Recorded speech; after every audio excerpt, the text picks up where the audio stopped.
packed boxes we never finished dealing with after the move. We'd been in this house 6 months and somehow it still smelled like fresh paint and promises we never kept. The TV was off. No music. Just the sound of the clock on the wall ticking with the arrogance of something that doesn't care who's listening. She stood by the mirror near the hallway, turning slightly, inspecting herself from angles like the night owed her something. She'd already done her makeup, hair was curled into soft waves like she was walking into a movie scene. The dress? It was new. I hadn't seen it before, tags were still half tucked into the back seam. Midnight blue, low cut, short enough to cause questions. Where are you going in that? I asked without looking at her. My voice was calm, too calm, because if I let the anger surface, it would turn into something I couldn't take back. She paused, gave a half smile through the mirror like I was her little brother catching her sneaking out. Bree's party, remember? I told you. She had told me. 2 weeks ago. Said it was just some get-together for her old college crew. Said I could come if I wanted, but I already knew it wasn't an invitation. It was a courtesy. She never wanted me there. Don't go, I said flatly. She turned then. Not slowly, not gently, but with the kind of quick, offended motion that told me she was already on edge. Like she'd practiced this argument. What? I said don't go, I repeated. I'm asking you not to. She blinked at me. Once. Twice. Her hands slowly moved to her hips like I'd accused her of stealing from a church. Mark, it's a party. I'm not doing anything wrong. You don't come home until 2 a.m. anymore. You take calls in the bathroom. You keep changing your phone password. You're doing something. She laughed. Not a funny laugh. A dismissive one. The kind that walks past you in a dark hallway and turns off the light behind it. You're unbelievable. You think I'm cheating on you because I go to a party with my friends. I think you're lying because you are. And you're not even good at it. There was silence then, and something changed. Something subtle but seismic. Her face didn't fall. She didn't break. She just switched. Her whole posture relaxed. Her eyes went cold, mouth curled into something unrecognizable. So what if I am? It didn't hit me at first. My brain had to play it back in pieces like it didn't believe it either. What? She stepped closer. So, what if I am? Her voice didn't shake. She didn't cry. She didn't apologize. It was pure challenge. Like she'd been waiting for me to catch up. I stood up. My legs didn't feel like they belonged to me anymore. You're kidding.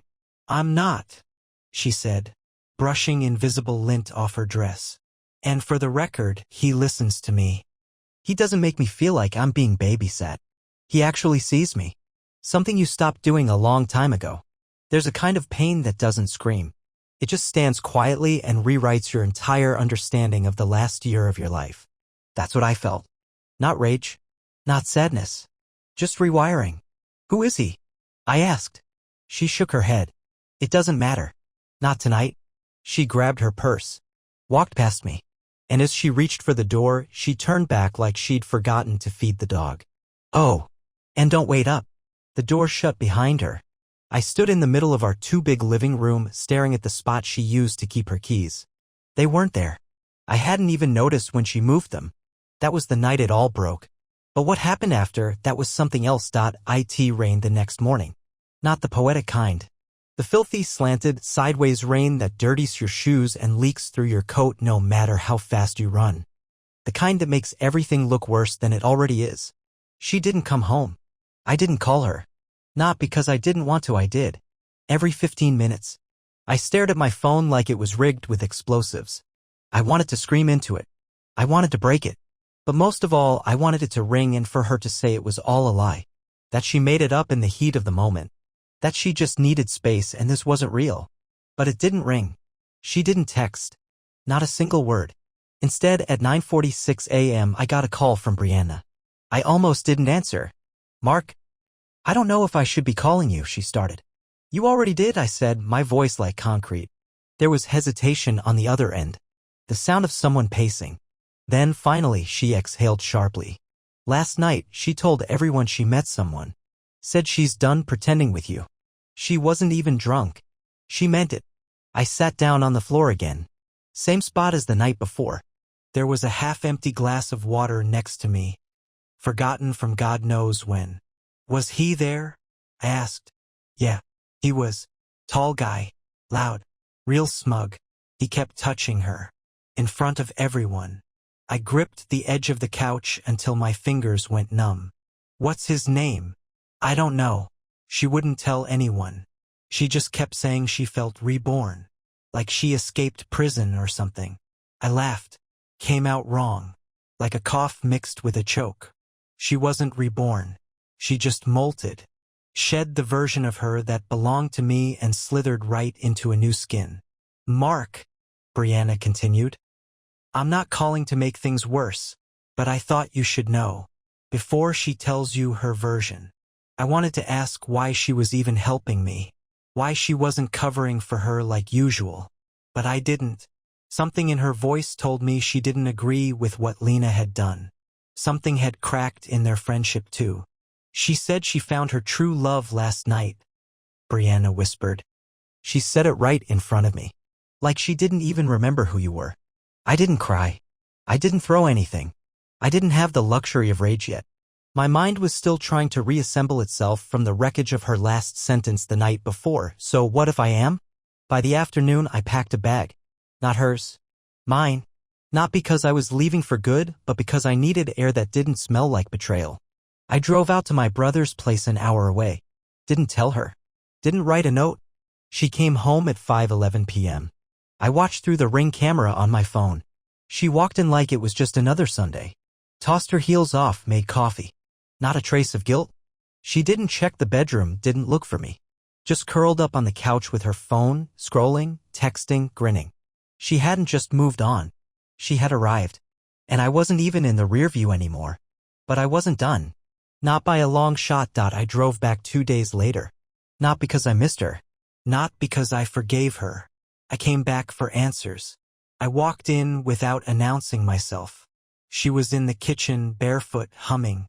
She jumped when she saw me. Not out of fear, but annoyance, like I'd ruined her private concert. You're back, she said flatly, as if I'd just returned from a quick errand and not a full-scale emotional collapse. Where is he? Her eyes narrowed. Excuse me? The guy you found the other night. The one you said listens to you. Where is he now? Hiding under the sink. She smiled. A slow, cruel thing. Oh, him? He doesn't belong to me. I don't belong to anyone. That's the point. Funny, I said, stepping closer. You belonged to me when the mortgage was due. When the fridge was empty. When your car needed new brakes. She rolled her eyes, turned her back to me, and poured herself more coffee. Her movements were relaxed. She wasn't afraid of me.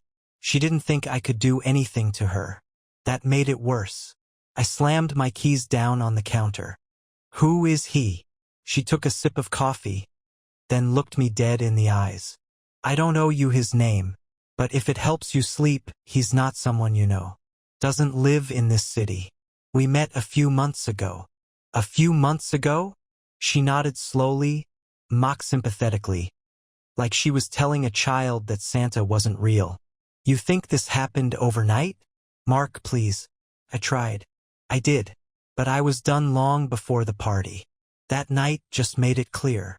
I stepped back, trying to breathe. So all of this, the lies, the phone games, the sudden girls' nights, the locked screens, that was you trying? She shrugged. Trying to keep things civil until I could leave without a scene. You made it harder by being so suspicious all the time. Oh, I made it harder? Right. I could feel my pulse in my ears. My hands were shaking. Not from rage, but from sheer disbelief at how detached she was from the wreckage. I cooked for you. I cleaned up after you. I supported every dumb job change you made, I said, voice low. I gave you space when your mom got sick, and I gave up vacations because you needed time to breathe. And the entire time you were auditioning replacements. She placed her mug down with a little too much grace. And now you're making speeches. Great. I stared at her. This woman who used to cry during Pixar movies and text me memes at 3 a.m. now stood in front of me like I was just another bad date. "What's your endgame here?" I asked. "You trying to move out? Or just waiting for him to come pick you up like a prize?" She tilted her head, clearly entertained. "Neither. I was hoping you'd be adult enough to handle this with dignity. But since you're clearly not dignity," I snapped. "You cheat on your husband, lie to his face for months, and walk into the house like you just won a game show and I need to be dignified?" She crossed her arms. "You're not angry because I cheat. You're angry because I chose someone else over you. That's what this is." And for the first time, I saw it, not guilt, not shame, not regret. Just victory. To her, this was a win. She got away with it. She found a way out. And she'd done it while making me look like the jealous husband who drove her away. But what she didn't know was that I wasn't just walking around with heartbreak anymore. I was carrying a plan. And it started that night. I waited 3 more days before saying anything. She thought I was quiet because I was broken. She thought I was giving up. The truth? I was watching. Listening. Mapping out the cracks she didn't bother to hide anymore. She'd gotten sloppy, a byproduct of her new high. She was proud of herself, floating around the house like she was untouchable. She started taking phone calls in front of me again. She left her laptop open. Her routines changed, and she didn't care if I noticed.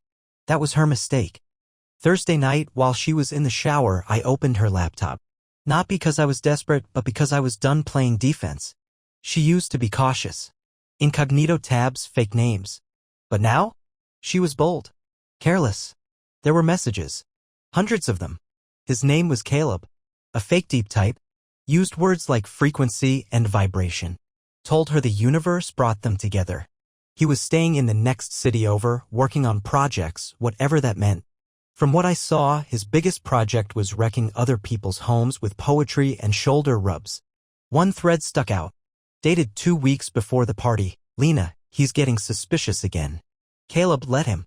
He doesn't have the guts to leave. Lena, he won't. He never does. He's still trying to fix things. Caleb, good. Use that. Keep him occupied until we figure out next steps." I didn't blink. I didn't breathe. I read every word like it was being etched into the inside of my skull. This wasn't just an affair. This was a plot. And I was the idiot husband they kept around to take the trash out until they were ready to vanish. I took screenshots. All of them. Sent them to myself. Even backed them up to a flash drive I hid in the spare tire compartment of my car. I wasn't just planning to leave. I was going to burn the stage she'd built for herself. The next day, I went to see Brianna. She looked surprised when she saw me at her door. But she let me in. No words, just a quiet, knowing nod, like she expected this to happen eventually. I told her everything. Every message, every word Lena had said since the party. I didn't dramatize it. I didn't twist it for sympathy. I just laid it out bare, the way someone presents a broken body at a morgue for confirmation. She listened, and when I was done, she sat back and exhaled like she'd been holding her breath for weeks. "I knew it was bad," she said, "but I didn't think it was that." Then she said something I didn't expect. "I can help." I stared at her. "Help how?" "Let's just say I know how to make a mess look like an accident," she said, eyes sharp. "She's done this before. Not to this level, but she's been testing boundaries for years. And you're not the only one who got burned." She showed me her phone. Texts. Screenshots. Photos. From back when Lena started seeing Caleb. They'd been meeting up longer than she admitted. And worse, she'd brought him around their friends under fake names. Let him shake hands with people who thought he was just a friend from out of town. He was already inside the walls before I even smelled the smoke. Brianna had receipts. And more than that, she had motivation. "She cut me off last week," she said. "Told me I was too heavy to be around. Like I'm some anchor she needed to escape." We sat in silence for a moment. 2 people Lena underestimated. 2 people with nothing to lose. Then I said the words I'd been building toward all week. I want her gone. For good. No drama. No screaming. Just gone. But I want her to feel it. Brianna smiled. "You came to the right place. We started on Sunday. Not with revenge. Not with rage. With preparation. Quiet, surgical planning. No screaming matches, no broken plates. I was done playing the wounded husband. That version of me died the moment I saw Caleb's name next to the words, "He doesn't have the guts to leave." They wanted me silent. They counted on it. So I gave them silence, the dangerous kind. The first thing I did was call my old college friend, Evan, who worked in real estate. I told him I needed to sell the house quickly, discreetly, and off-market. He asked why.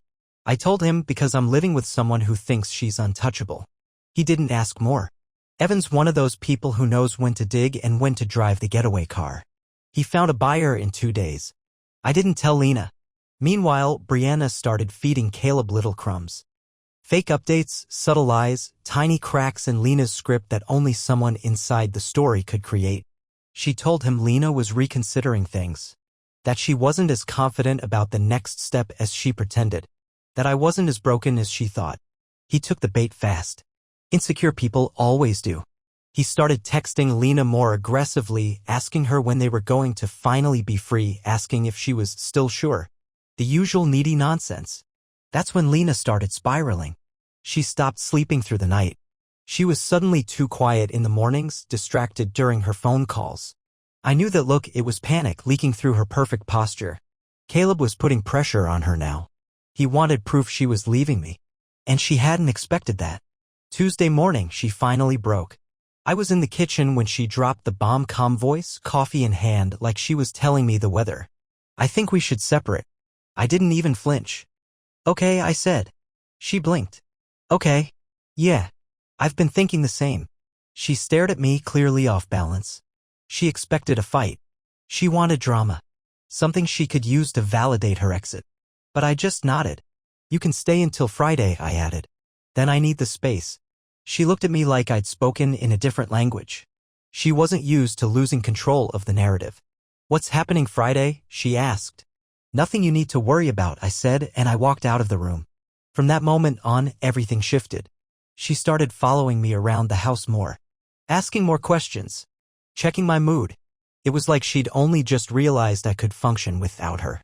That night, I emailed the buyer the signed paperwork for the house. By Wednesday, Brianna sent me a screenshot of Caleb's texts. He was panicking again. Apparently, Lena told him I was weirdly calm and it was freaking her out. She didn't trust it. She thought I was up to something. She was right. Thursday afternoon, I packed up my essentials, documents, a few clothes, the flash drive, the laptop. The rest could burn, I didn't care. Then, just before sunset, I sat Lena down in the living room. "I'm moving out tomorrow," I said. "The house is sold." She blinked hard. "What?" "I sold it. You can't sell it without me." "It's in my name," I interrupted. "You signed off on that when we refinanced last year. You didn't read the paperwork. I remember. You were on your phone." Her face went pale. "I'll be out before noon. You have until then to figure out where you're going." She stood up, shaking now, voice rising. "You can't just, Mark.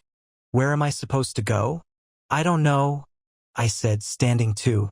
"Maybe ask your true love." She opened her mouth to speak, but I was already walking away. Let her scream into silence. Let her drown in it. Tomorrow was Friday.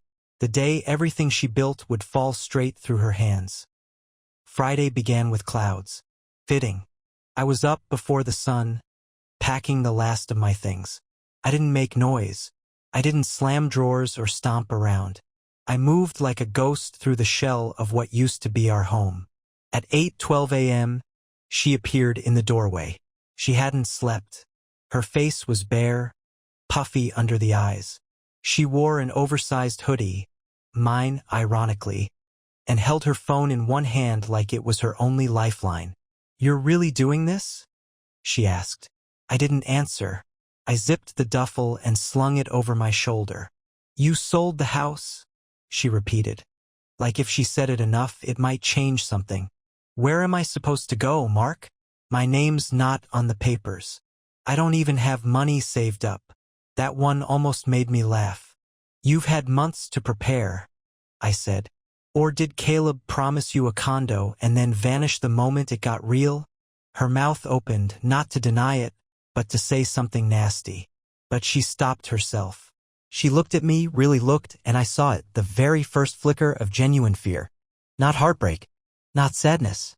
Fear. She was cornered. Her safety net was gone. Caleb hadn't swooped in to rescue her. He was just another fraud with a hungry mouth and no plan. And now she was standing in a house she didn't own with a man she'd gutted and no idea how the floor had disappeared under her. I walked past her. Down the stairs. Out the door. At 9 a.m., the buyer's agent arrived with the paperwork. Lena didn't come down. At 9:17, she texted me from upstairs, "Can we talk for a second?" I didn't reply. At 10:05, she came down, face wiped clean, hair done. Like she was trying to pull herself together for a performance that had already been canceled. "I didn't mean for it to get this far," she said. I thought I could figure it out." "You did," I said. "You figured out what betrayal looks like in real time." She stepped closer. "Mark, can we just stop for 1 second and talk like people? Not enemies." I turned toward her, and in that moment, everything she'd done replayed in my head. Every lie, every fake excuse, every time she made me feel insane for trusting my instincts. "You didn't treat me like a person. You treated me like a landing pad while you waited for a better flight." I walked to the door. "You told him I didn't have the guts to leave," I said, hand on the knob. "But you never considered that I might have the guts to end it." "Mark, wait." I opened the door and stepped out. "I didn't lose you," I said without looking back. "You lost me, and I left." No dramatic music. No slow-motion tears. Just the sound of a door closing behind someone who finally remembered who he was. By noon, I was gone. She was alone. And everything she'd gambled for, the man, the fantasy, the new life, had evaporated with the morning fog. But she wasn't done. Not yet. Because 3 weeks later, she showed up at my door. She showed up like a ghost that forgot it had died. 3 weeks had passed. No messages. No calls. No passive-aggressive accidental social media posts. Just silence. I'd started to breathe again. I'd moved into a rental on the edge of town, nothing fancy, just clean, minimal, mine. I got my own groceries. I played music in the mornings. I remembered what peace felt like. And then a knock. I opened the door and there she was. Rain on her jacket. Hair tied back sloppily, no makeup. She looked smaller somehow. Not physically, just dimmed. Like the lights behind her eyes had flickered and finally gone dark.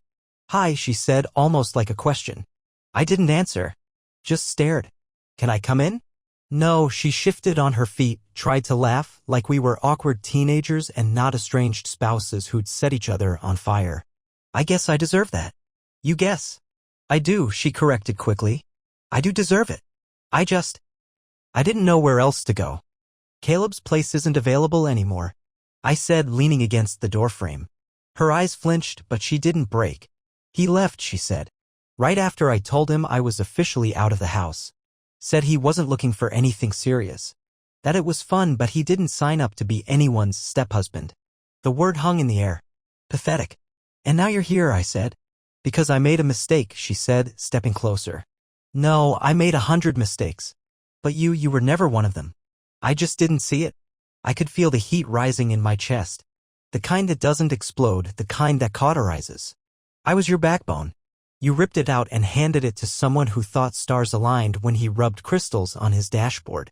"I know," she whispered. "I know. And I'd take it all back if I could. Mark, I miss you. I miss us. There's no us."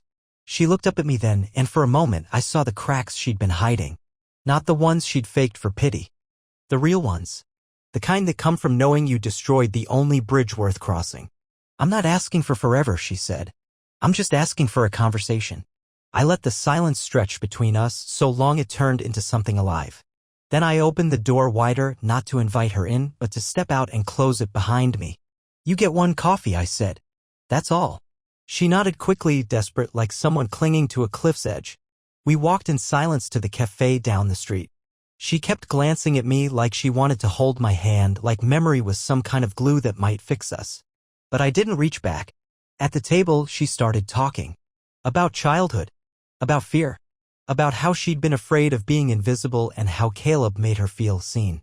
I let her talk. I didn't nod. I didn't comfort. I just listened like I was cataloging evidence. When she finished, she leaned forward. Do you think we could try again? Not now. Not fast. But maybe? I looked at her, really looked, and said, no, you don't get a sequel. You burned the script. She blinked, stunned. That was her last play, the final card. You didn't come back because you missed me, I said. You came back because you lost your audience. And then I stood up and walked away. I didn't look back this time, but something told me she would. It didn't end at the cafe. She kept trying. A week passed. Then two. She started showing up in small, uncomfortable places. The grocery store I always went to, the gas station near my work. Coincidence? No. She was never good at subtle. I could feel her orbit tightening again, like a planet desperate to be pulled back into the same gravity it once rejected. She texted, left voicemails, wrote an email titled, "Please read this one." I didn't. And then she escalated. One night, I got home and there was a note slid under my door. Not typed. Handwritten. For pages. I read the first line. I was scared of being ordinary with you, and crumpled it without reading the rest, because ordinary was what I fought for. Loyalty. Trust. Boring, stable love.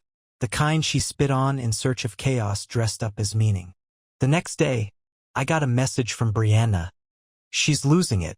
Be careful. That same night, Lena called me from a number I didn't recognize. I answered without thinking. You don't get to pretend like I never mattered, she snapped. No greeting, no build-up. Just fury wrapped in grief. You don't get to rewrite history, I said calmly.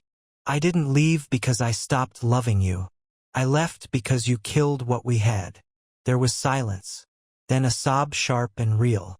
You don't understand what it's like to be inside your own head every day, feeling like you're drowning and no one notices. You think I didn't notice?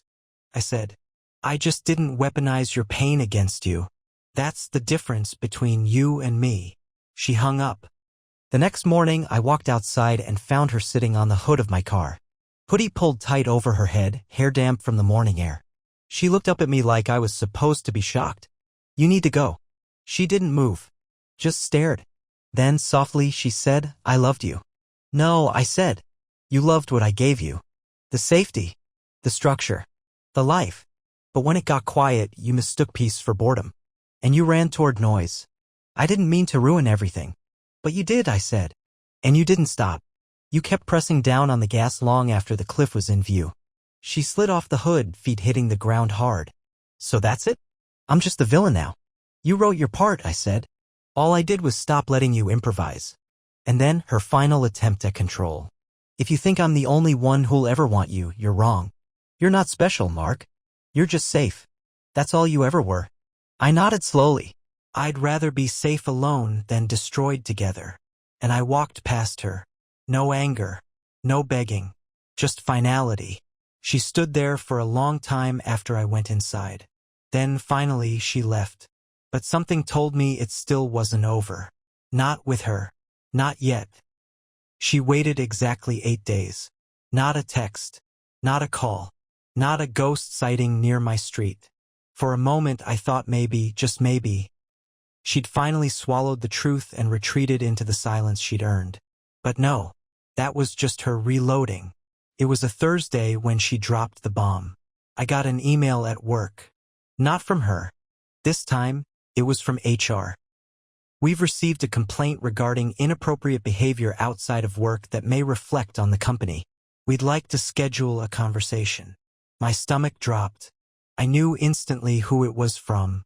That afternoon, I sat in a small glass office with my manager and someone from HR. They danced around the words like landmines. Concern, perception, reputation. But when they slid the printed complaint across the desk, I saw her handwriting. I would have known it anywhere. She accused me of emotional abuse, gaslighting, manipulation, intimidation, all dressed up in therapy words she'd collected from podcasts and late-night YouTube spirals. She painted herself as a survivor, said I'd isolated her, undermined her autonomy, erased her identity in the relationship. They asked if I had anything to say. I handed them the flash drive. Everything on here is time-stamped, dated, and backed up, I said. Messages, audio, voicemails, all unedited. You'll find a very different story. They asked if I was comfortable sharing it. More than comfortable, I said. I've been waiting. The next 72 hours were quiet. Too quiet, like everyone was holding their breath at once. I didn't sleep much. Not because I was afraid, because I was boiling. She wasn't just trying to destroy our past. She wanted to take my future too. But then the email came. Thank you for your cooperation. We've reviewed the materials. No further action will be taken. No apology. Just bureaucracy closing its door politely. That weekend, Brianna called. She was livid. She's spiraling, she said. She told someone at my gym that you cheated on her. She's rewriting everything. It's like she's trying to build an alternate universe where she gets to be the wounded one. I don't care anymore, I said. And I meant it. Because that was the moment the switch flipped. Not in anger. In resolve. She could smear, twist, distort, let her. Truth doesn't compete with noise. It just waits for the storm to pass. The next morning, I wrote one last message. I sent it to her personal email, the one I knew she checked obsessively. This is the last time you'll hear from me. You are not the person I loved. You're what's left after that person burned themselves down. I will not play your villain or your savior. Whatever version of the story you need to tell to feel powerful. Tell it, but don't bring it to my doorstep again. I blocked her number, deleted old photos, wiped shared drives. I wasn't angry anymore. I was finished. But the world, it wasn't done showing her the cost. Because 2 weeks later, I got a message from Caleb, and he had questions. The message came on a Monday, plain, short, from a number I didn't recognize. Hey, I'm Caleb. We need to talk. It's about her. I stared at the screen for a long time. Not because I was nervous, I wasn't, but because it finally felt like the other shoe had dropped. The man she threw everything away for was circling back. And if he was reaching out to me, something had gone very wrong. I responded with one word. Where? We met the next day in a half-empty coffee shop that smelled like burnt cinnamon and bad choices. He looked nothing like the poetic savior she'd described. The hair was longer, the beard patchy, eyes tired. He looked like someone who hadn't won anything, only inherited a wreck. He sat across from me and didn't speak for a while. Just stared like he was trying to read my face the way Lena must have described it. I didn't come to fight, he finally said. You wouldn't win, I replied. He gave a sad smile. Fair. Then he reached into his coat and pulled out a worn leather notebook. Not a phone. A notebook. He placed it on the table like it was evidence in a trial and slid it across. I found this in her stuff, he said. Didn't mean to. She left it at my place after everything. I opened it. It was her handwriting. Pages and pages. Letters. To me. To him. To herself. Some were dated months back, before the party. Others were newer, just days old. Confessions. Fantasies. Regrets twisted into excuses. She wrote like she was performing, even when no one was reading. But one entry stood out. I thought Mark would fall apart without me. That he'd chase me, Beg. But he just left. And that broke something in me I didn't know was still alive. Another, Caleb isn't Mark. He listens, yes, but he's not solid. I thought I wanted fire, but now everything smells like smoke. I closed the notebook. She lied to both of us, I said. Caleb nodded slowly. Yeah. She told me you were controlling. Violent. Said you tracked her phone. Tried to isolate her. She tell you I paid her rent for 6 months after her mom got sick? No, he said. She left that part out. He looked down at his coffee. Didn't drink it. She's been showing up at my place drunk. Crying. Threatening to call the cops if I don't answer. Saying I used her. That she gave up everything. I didn't sign up for this, man. You did, I said. You just didn't read the fine print. He laughed quietly. Guess you were the lucky one after all. I don't feel lucky, I said. Just free. We didn't shake hands. There was no closure in that meeting. Just mutual understanding, two men caught in the same storm, one after the other. I walked out into the cold, the notebook under my arm. I thought I'd burn it, maybe. But I didn't. I put it in a box in the closet. Not to remember her, but to remind myself that peace doesn't always come clean. Sometimes it arrives with smoke and bruises and silence. She never reached out again after that. No more letters. No more doorstep visits. Nothing. It was over. Not because I won, but because I finally stopped playing. If you're reading this and you're standing where I stood, don't wait for the apology. Don't wait for the change. If someone shows you who they are, don't write a sequel. Close the book and walk. Let the ghost haunt itself.